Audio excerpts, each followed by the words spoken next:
Hola, nosotros somos Bread of Life Guatemala y a continuación te presentamos el tema Y ahora veo, reacciones frente a la gracia divina, de la serie Amigo de Pecadores, por nuestro pastor Josué Marroquín. Estamos finalizando una serie que se ha titulado Amigo de Pecadores. Y yo quisiera en este momento cerrar esta serie con el mensaje Y ahora veo. No sé cuántos de ustedes en algún momento han tenido problemas de la vista. A ver, ¿pueden levantar la mano? Yo la levanto porque... ¿Está bien? Está bien, muy bien. Es decir, la mitad o más. En algún momento nos han fallado los ojitos, ¿no es cierto? Miopía, ¿qué más? Cansancio de la vista, hipermetropía, yo no sé, no me recuerdo los nombres, porque no soy oftalmólogo. Pero una cosa sí podemos hacer hoy. Les voy a pedir que por 5 segundos, cuando yo lo diga, cerremos nuestros ojos. Y también a los que nos están viendo por los diferentes medios sociales, que lo hagan en este momento. ¿Está bien? Vamos a cerrar nuestros ojos 5 segundos. Así que ciérrelos, ya. 1, 2, 3, 4, 5. Abramos. Quiero contarles acerca de una historia de un hombre que había mantenido sus ojos cerrados toda su vida. No había visto los colores, la luz, las formas, los diseños de la naturaleza. Toda su vida él estuvo ciego. Y esta historia está precisamente basada en Juan capítulo 9. Y quiero leer un texto en este momento que es el texto base sobre el que vamos a meditar, que es el versículo 25. Este hombre está hablando en este momento y dice: entonces él respondió y dijo: si es pecador, no lo sé. Una cosa sé, que habiendo yo sido ciego, ahora veo. Esto nos lleva a nosotros a pensar acerca de la maravilla de tener nuestra vista, de tener el privilegio de ver los colores. Y aun cuando la más de la mitad dijimos que habíamos tenido algún problema visual o tenemos todavía, pues se corrige con lentes de contacto, se corrige con anteojos, a veces no se corrige tanto, pero miramos, ¿no es cierto? Así que este versículo nos va a llevar a nosotros hace 2000 años de lo que pasó en un episodio de la vida del Señor Jesús y de sus discípulos y de otros personajes. Quiero recordar que Jesucristo vino a buscar y a salvar lo que se había perdido. Jesús es llamado amigo de pecadores. Y él en una de sus bienaventuranzas dijo: bienaventurados los pobres en espíritu, porque de ellos es el reino de los cielos. ¿Quiénes llenan las congregaciones hoy? ¿Quiénes fueron a las iglesias hoy? Aquellos que nos consideramos pobres en espíritu, que sabemos que no somos el plus ultra de la teología o del conocimiento bíblico y que nos quedamos en casa, ¿verdad? Y que no decidimos no hacer nada por eso. Los que estamos aquí somos aquellos que le decimos a Dios: necesito conocer más de ti, necesito saber más de ti. Quiero decirles esto: Jesucristo vino a un encuentro con los pecadores para transformarlos en santos. Jesús viene por los enfermos y no por los sanos. Él vino a buscar y a salvar lo que se había perdido. Zaqueo, Mateo, la samaritana, la mujer adúltera están en su lista. Josué Marroquín está en su lista. Y puedes poner tu nombre también, amén. Así que aquí estamos aquellos que sabemos que Jesús vino por nosotros. Ahora, yo quiero hablar en esta predicación de Amigo de Pecadores acerca de algunas reacciones frente a la gracia divina. Quiero narrarles esta historia. El pastor Esteban predicó hace algunos días acerca de la mujer adúltera, aquella muchacha que fue encontrada en el mismo momento del acto del adulterio. Solo fue llevada ella delante de Jesús y delante de testigos, y no fue llevado el varón. Eso ya lo vimos. Eso se narra en el capítulo 8 de Juan. Y ahora Jesucristo ha entablado una conversación con los fariseos, con los doctores de la ley, con las personas que sabían más de la Biblia. Y Él ha dicho: yo soy la luz del mundo. El que me sigue no andará en tinieblas. Pero la gente decidió seguir en tinieblas. Y en esta historia, Jesús ha salido del templo y se dirige hacia la región más o menos sureste de Jerusalén. Y por ahí está camino a lo que hay un estanque que se llama Siloé. Hay varios estanques que se mencionan en la Biblia, como el de Betesda también. Y entonces Jesús, yendo por el camino, mira o ve a un hombre que es ciego de nacimiento. ¿Y qué está haciendo este hombre en el camino? Pidiendo limosna. Está mendigando. Este hombre lleva años de que ha sido llevado por sus familiares para que en el camino pida para poder seguir viviendo, sobreviviendo. Y entonces cuando Jesús lo ve, los discípulos le hacen una pregunta teológica. Y le dicen: Señor, ¿quién pecó? ¿Este ciego de nacimiento o sus padres? Es decir, el concepto teológico de aquel momento es que había un índice de maldad, tal como predicó el pastor Esteban. Todos en algún momento tenemos un índice de maldad.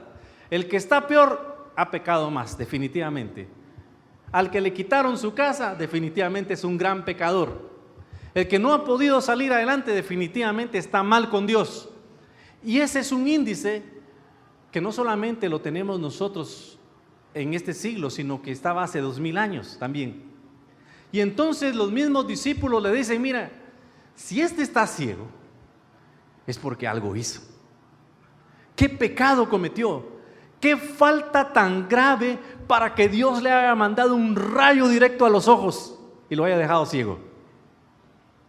Esa era la pregunta. Ahora, si nació ciego, seguramente los que pecaron fueron los padres. ¿Ya? ¿Está bien? Y entonces, como dice la Biblia, el Señor no va a pasar por alto hasta la segunda, tercera y cuarta generación, definitivamente. O si no fueron sus papás los que hicieron algo malo completamente, tal vez fueron sus abuelos o sus bisabuelos.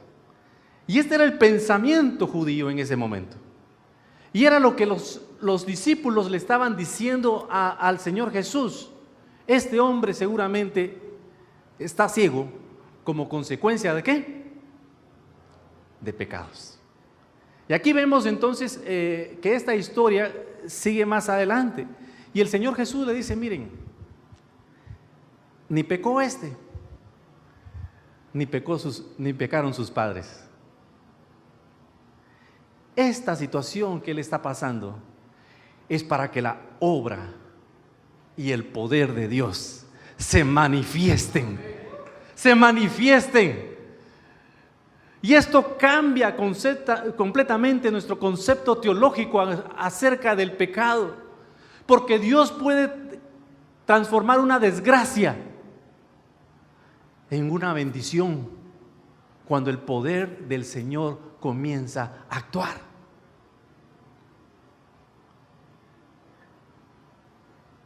el Señor Jesús nuevamente les habla a los discípulos y le dice: nosotros hemos venido. Y no solamente se incluye Él, sino le dice a los discípulos: escuchen por favor, hijos e hijas de Dios aquí.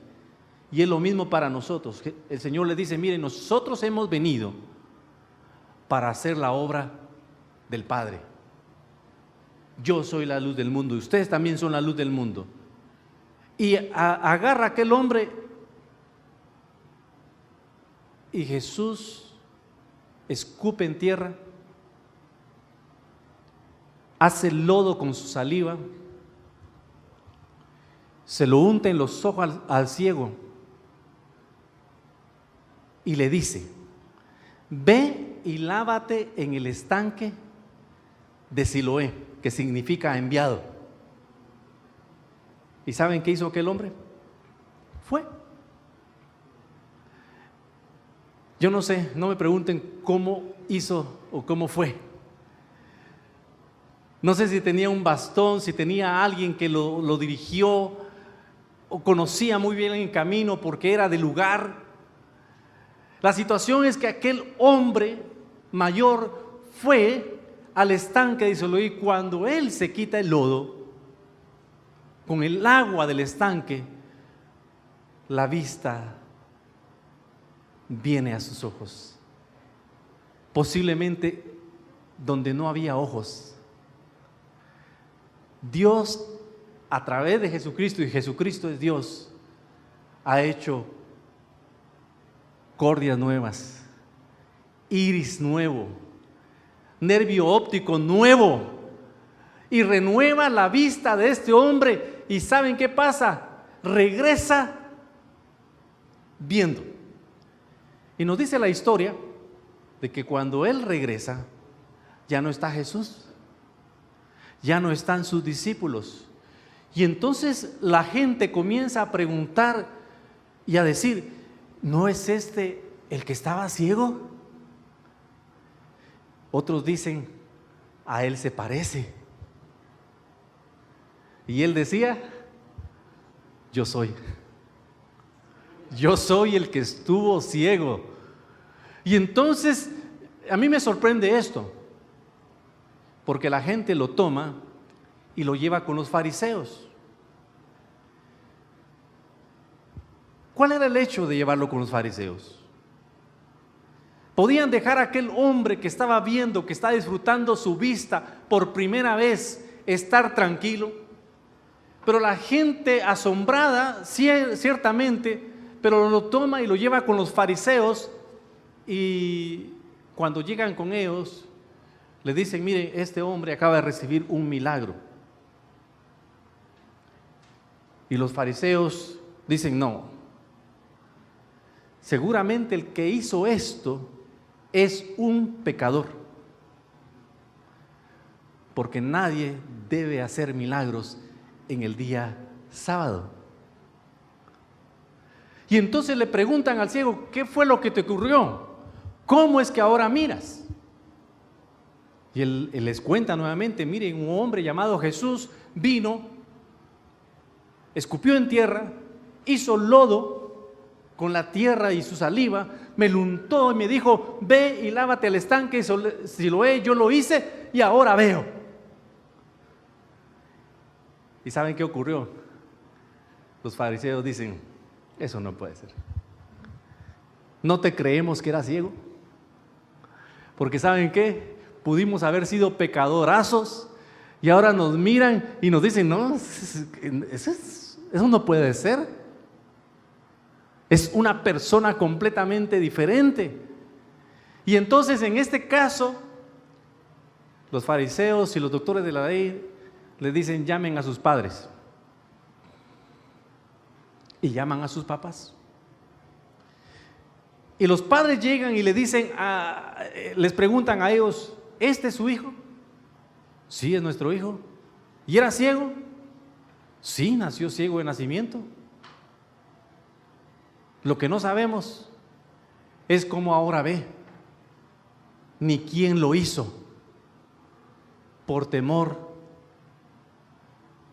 a los judíos dijeron esto, porque iban a ser echados fuera de la sinagoga. No querían meterse en el milagro que había ocurrido con el Hijo. Y entonces nuevamente, por segunda vez, los fariseos y doctores de la ley le dicen: da gloria a Dios. Realmente di, ¿qué fue lo que te pasó? Y él les dice: ¿quieren que lo cuente de nuevo? Un hombre llamado Jesús hizo lodo, me lo puso en los ojos, fui al estanque, se lo he y ahora veo. Esto no puede ser, dicen ellos. Y no le creen. ¿Y tú quién crees que es él? Yo creo que es un profeta. Y le dicen: no es cierto. Tú eres discípulo de él. Bueno, y ustedes quieren hacerse discípulo de él también. Por eso me están preguntando tanto, dice el ciego. ¿Y saben qué pasó? Lo echaron de la sinagoga. Y aquel hombre fue encontrado por el Señor Jesús posteriormente, después de que lo habían echado. Y le dicen: Jesús, ¿cómo estás? ¿Qué fue lo que pasó? ¿Tú crees en el Hijo de Dios? Y el hombre ciego, que había sido ciego, le dice: ¿quién es para que yo crea en él? Soy yo. Y tú lo estás viendo. Señor, creo. Fue lo que dijo aquel hombre. Les he narrado toda la historia, pero yo quiero que en este momento veamos 5 reacciones frente a la gracia divina. Y ante esta difícil circunstancia que atravesaba este mendigo, que era ciego de nacimiento, y los discípulos señalaron que era pecado su situación, Jesús tenía otra opinión, que era la manifestación de la gracia y las obras del Padre. Al igual que los discípulos, a veces nosotros evaluamos a las personas de acuerdo a su situación. Pero yo quiero hablarles acerca de la primera reacción frente a la gracia divina. Y tal vez esto es el punto básico para que nosotros nos llevemos en nuestro corazón. La primera reacción frente al favor de Dios fue obediencia. Yo quiero que se sitúen en esto. Aquel hombre había estado por 30 años en el camino.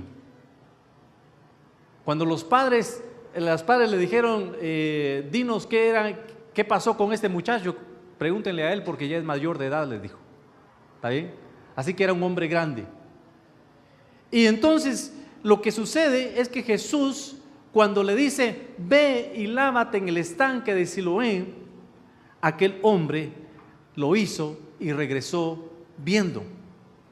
La obediencia involucra una fe sencilla en el Todopoderoso.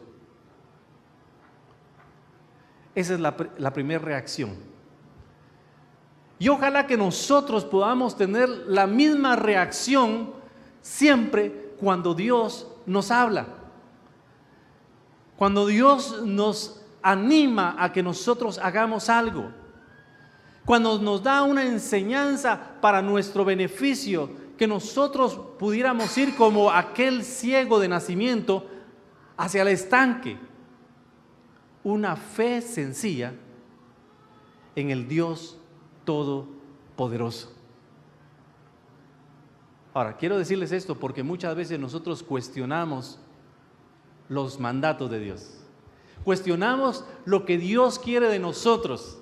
Y a veces es tan sencillo lo que Dios quiere de nosotros como: congrégate, lee mi palabra, pide a través de la oración.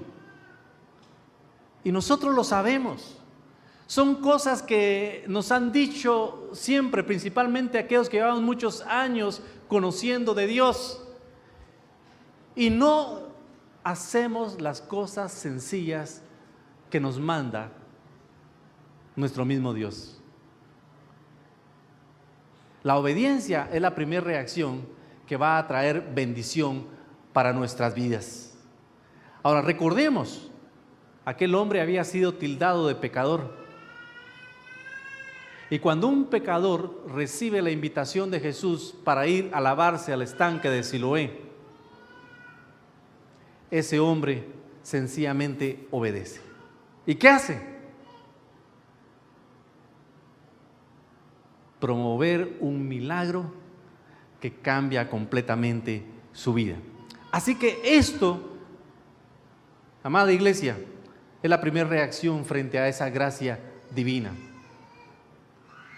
¿Cómo podemos nosotros obtener un milagro? Pastor, ¿qué hacemos nosotros? Estamos pasando una gran necesidad. Obedece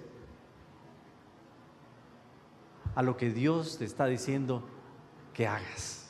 ¿Está bien? Es muy sencillo. Es muy sencillo. Mire, me diagnosticaron tal cosa. ¿Qué es lo que te dice el Señor?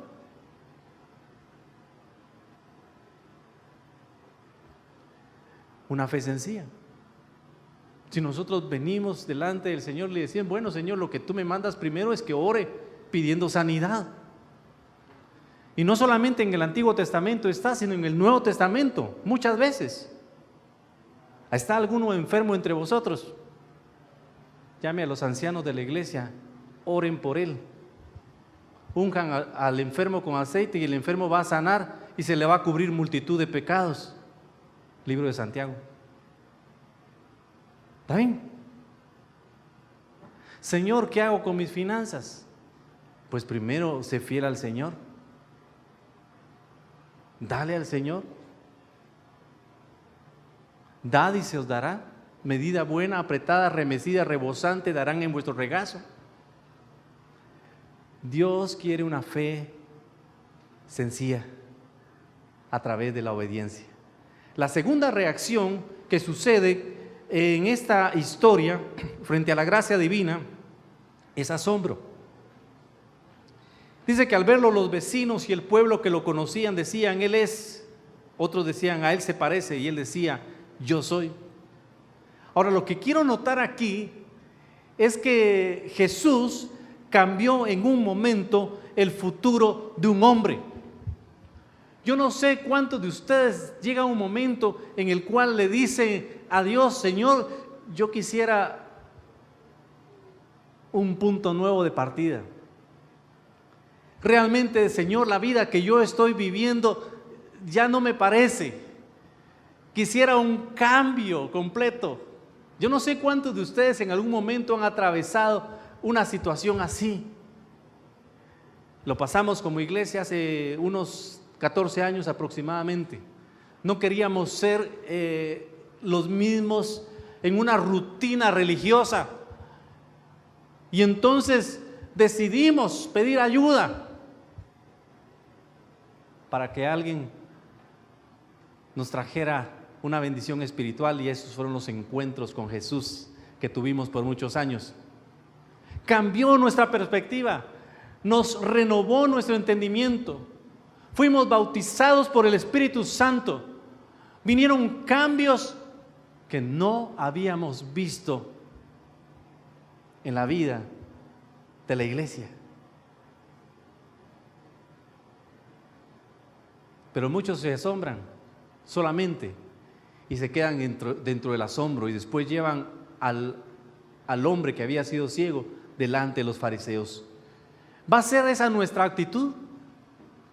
¿Va a ser solamente decir, bueno, qué bonita está la iglesia, qué bonito el compañerismo? ¿O te vas a involucrar en transformar tu vida de una manera significativa?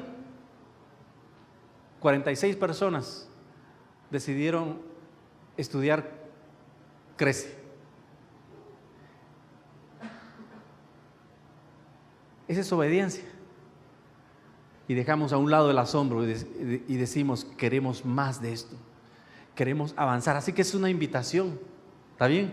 Es una invitación para aquellos que todavía no lo han hecho, que lo hagan, que se involucren. Jesús cambió en un momento el futuro de un hombre y creó expectativas para otros. Si Jesús puede darle ojos a alguien que no tenía, yo creo que puede hacer algo por mí. ¿Cuántos dicen amén? Si Dios transformó a un hombre y lo cambió de un mendigo a un ciudadano de Jerusalén completo. Antes era el despojo, la escoria. Era aquel que pedía para poder sobrevivir. La Biblia no nos narra qué hizo después, pero estoy seguro que aquel hombre utilizó sus ojos mejor que aquellos que habían tenido ojos toda la vida. Porque el Señor Jesucristo dijo exactamente eso. Yo he venido para que los ciegos vean y para los que han visto estén ciegos y para que no vean. Así que dejemos a un lado el asombro y vayamos hacia la obediencia. Pero solamente para notar acerca del asombro, lo que me sucede en Cristo tiene poder para afectar mi entorno. Cada uno de los que estamos aquí podemos impactar a otros. Podemos transformar la vida de otros cuando dejamos que Jesús abra nuestros ojos espirituales. Y para que otros vean los cambios radicales que pueden ocurrir cuando Cristo Jesús viene a un pecador como yo. Eso es lo que nosotros tenemos que ver. Ahora, quiero decirles la tercera reacción frente a la gracia divina. Y esto es común. Y es algo que nosotros tenemos que tener en cuenta. Es el rechazo.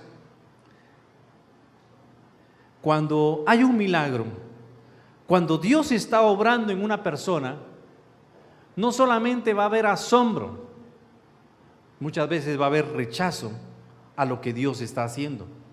Los fariseos decían, este hombre no viene de Dios, hablando de Jesús, no guarda el día de reposo.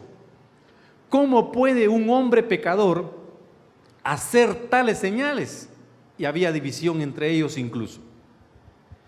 Pero aquellos judíos no creían que Jesucristo podía hacer un milagro semejante.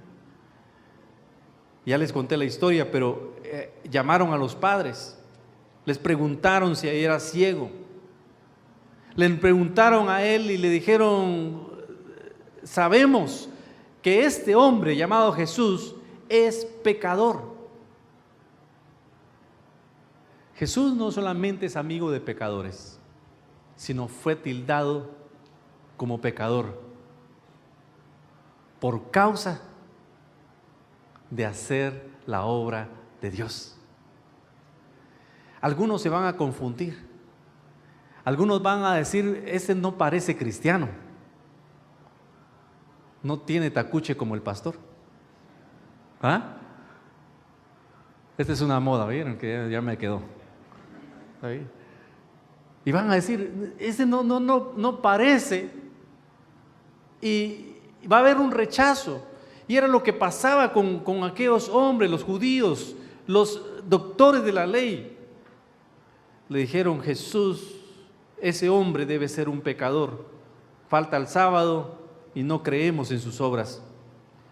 Le dijeron al ciego, tú naciste enteramente en pecados, y le echaron fuera de la sinagoga. El concepto que la gente va a tener de nosotros muchas veces es de rechazo por causa de la obra de Jesús. Ahora Él lo dijo, ustedes van a tener problemas con la gente, ¿está bien?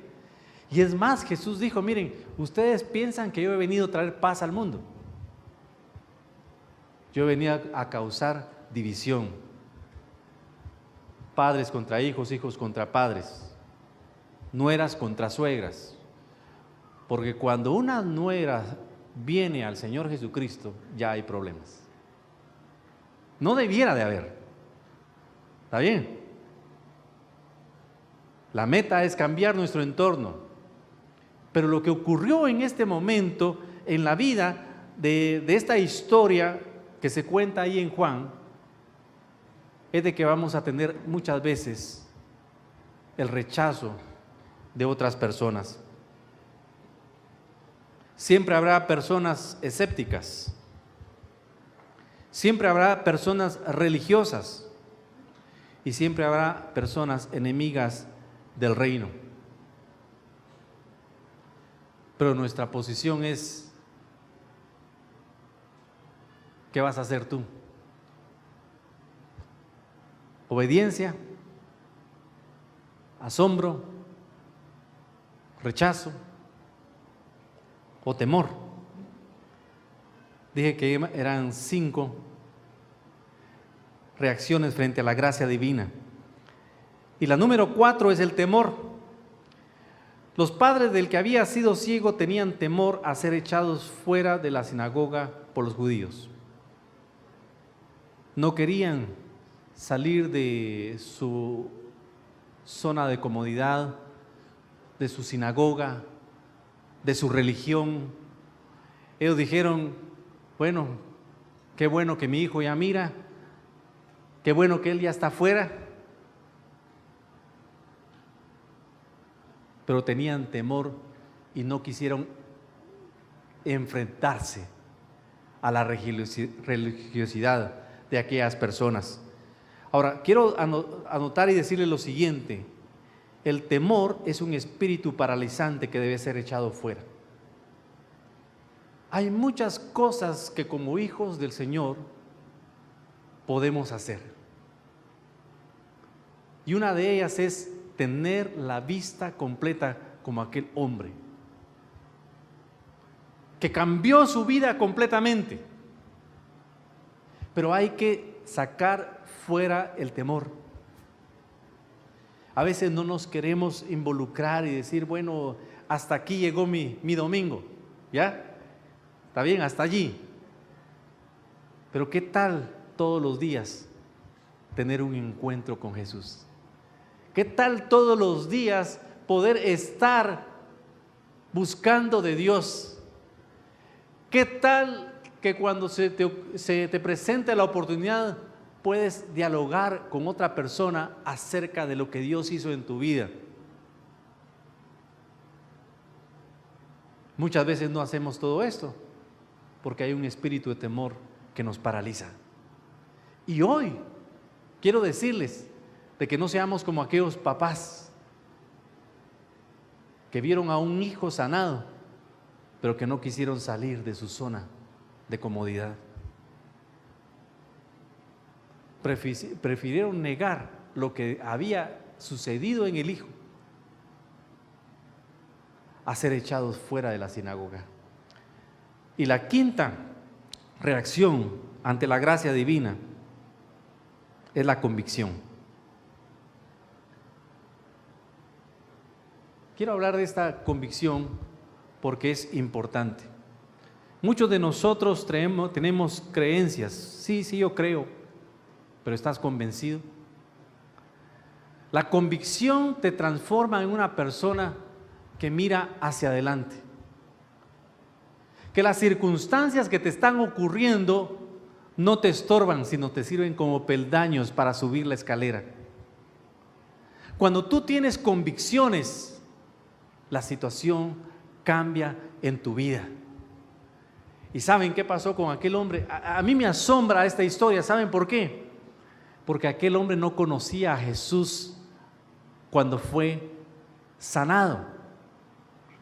Solo supo que había sido un hombre llamado Jesús, que posiblemente era profeta, porque había recibido un milagro. Él mismo dijo: ¿quién ha visto? ¿Quién sabe de que un ciego de nacimiento reciba la vista? Es decir, había muchas sanidades de los ojos en aquel momento cuando Jesús, pero habían perdido su vista por un accidente o porque sencillamente tenían problemas de su vista. Pero él mismo dice: ¿quién ha visto que un hombre reciba su vista si ha nacido ciego? Ahora, la convicción lo podemos ver cuando Jesús le dice: ¿crees tú en el Hijo de Dios? Tú lo has visto, le dice Jesús. Y el hombre respondió: creo, Señor, y lo adoró. Ahora, estoy finalizando con esta predicación. Ahora veo. La pregunta es, en este momento, ¿realmente miramos? ¿Realmente hay obediencia y convicción en nuestra vida? ¿O nos hemos quedado en el estatus de un asombro? ¿Nos hemos quedado posiblemente bajo el temor paralizante como tenían los padres? ¿O hemos caído en algún momento en el rechazo de lo que Dios puede hacer hoy en día? Si Jesús cambió la vida de una mujer encontrada en el mismo acto del adulterio y la transformó en una mujer santa, si Jesús cambió la vida de los recaudadores de impuestos que eran tildados como pecadores publicanos, como Mateo y Zaqueo, si Jesucristo cambió la vida de hombres y de mujeres, lo puede hacer por nosotros. ¿Cuántos lo creen? ¿Cuántos lo creen? Dios está aquí y te dice: yo soy tu amigo. Envía a mi Hijo para morir por ti y por todos tus pecados. No más temor, no más vergüenza. Ve, recibe tu vista y transforma el mundo. Eso es lo que Dios quiere que hagamos nosotros. Vamos a ponernos de pie y vamos a orar al Señor.